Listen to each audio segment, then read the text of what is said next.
Tukimaliza ile dabi, una neno gani kwa mtani kwa kile alichokifanya jana? Simba ile nguvu ameposa bwana ile. Nguvu ameposa.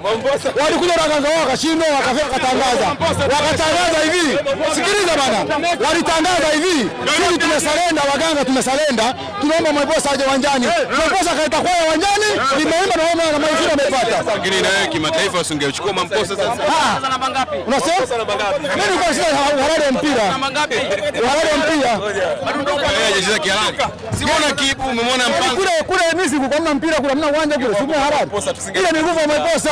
Tusingeenda matendo.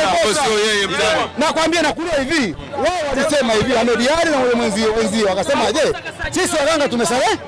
Wanauliza tani kwamba amecheza namba ngapi Mamposa. Nguvu ya Mamposa tusingeenda. Mamposa alicheza namba ngapi jana? Kwani wenyewe wale mbuzi mliokomeleta uwanjani wacheza namba ngapi? Sasa nataka nimjibu Ali. Nataka kujibu. Mamposa anacheza namba ngapi? Wanaomba stage kwa